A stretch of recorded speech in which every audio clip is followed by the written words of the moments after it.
All right, guys, we are going to jump into the last two pieces of this unit, which are kind of the most important. We're taking it and we're putting everything we've learned separately. We're going to kind of put it all together and work with some real world situations. So just follow along with me. We're going to have a lesson today, tomorrow, and then we're going to spend a day or two, day and a half-ish, reviewing before the test. So that way you kind of know what's coming, you know what to go back and look through, you can rewatch videos, all that kind of stuff. So we're going to wrap everything up by Friday of this week. So jumping in, we're going to talk about what they call multiple representations. All this means is different ways to see something. That's all it means. It's just a fancy way of saying it. So we've learned that we can find slope when it's given to us in a word problem, a verbal description, when it's in an equation, when it's on a graph, or in a table. But did you know if they only give us one piece of information, we can fill out all the rest? So let's take a look at what they gave us.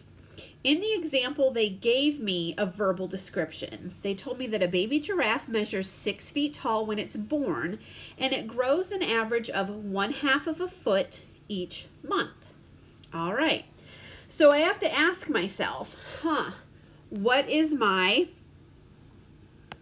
my pen's not on. What is my slope, and what is my y-intercept?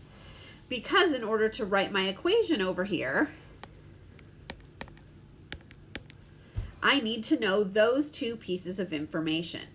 So I need to know what piece is moving or changing and what piece is my beginning or where I started. All right, so let's look at some key words here. Born, when a baby was born, it was 6 feet tall.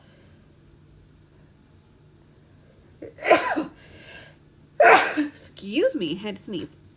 So we know that's where it began. Something can't be born and be 0. Okay, so it was born, it was 6 feet tall. So I know 6 is my beginning value.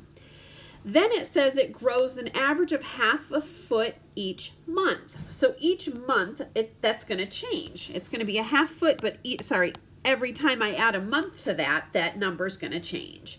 So now that I know that, with y equals mx plus b, I can fill in these two pieces. So my m was 1/2. And if they're growing, it's positive. And my b, he was 6 inches positive, 6 inches tall when he was born, the giraffe. Okay, so my equation for this, let me erase this, is y equals 1/2 x plus 6. And I got that because I knew which parts of my word problem were giving me those two pieces of information. Now, I can go through and fill out a table based on that equation. So I'm going to write this up here really quick. Y equals 1/2 x plus 6. Okay. Well, now in order to fill out my table, I just have to work through the months. All right. So it's 0 months. Okay, so now when a giraffe is born, for the first 30 days, it's only 0 months old. It's not 1 month yet. So those first few weeks of the giraffe's life, he grew, let's see, my slope's 0.5 times 0 months. But don't forget, he was 6 inches when he was born. So 0 times 0.5 is 0. So the first month of his life, he was only 6 feet tall. Okay. Now he gets a little bit taller as the time goes on. So after 1 month of time, let's see how tall he is.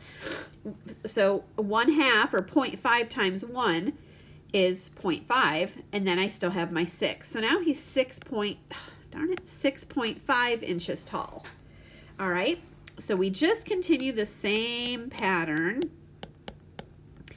0.5 times 2, use your calculator, is 1. 6 plus 1 is 7.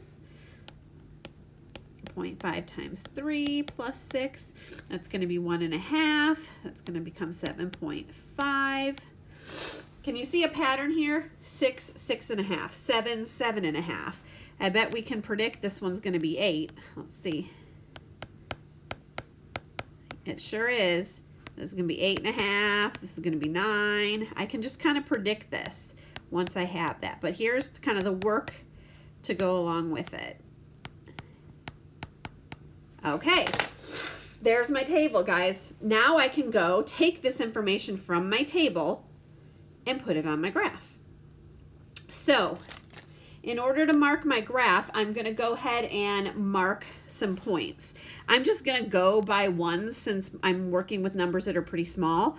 So I'm just going to put 2 here, 4, 6, 8, 10. I'm not going to fill in all 10 numbers, but I know this is 1, 2, 3, 4. I'm just not going to write them all. That's 2, 4, 6, 8, 10. All right, so there we go. So first thing I need to know is at 0 months old, and down here is my 0, he was 6 inches tall. So that's my beginning value, or my y-intercept. You'll notice it's my y-axis, and that point is 0, 6. Okay? Now, each month he grew 1/2 inch. So at 1 month, he was 6.5. So this is going to be a little tricky because 6, 7, 6.5 is going to be about, halfway. About halfway there. All right, then 7. Okay, at 7, he was 2. Okay, And then at 3, it was 7.5. At 4,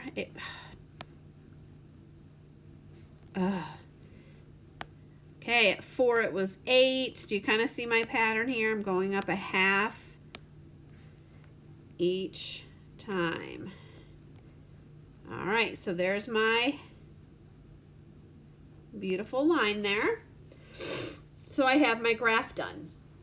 All right, and don't forget, we can go ahead and label this. This is time, weeks. I guess it was months.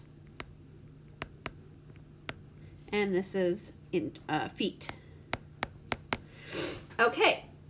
Explain how you found ordered pairs to create your graph. So, when we did this, all we had to do was take the x and the y values and plug them into our equation. So I just plugged this in. I plugged in my 0 for my x value, and that told me my y value. Once I filled this in, so in other words, it was just kind of like saying y equals 1/2 x plus times 0 plus 6. So all I had to do was find my x and y values in my table.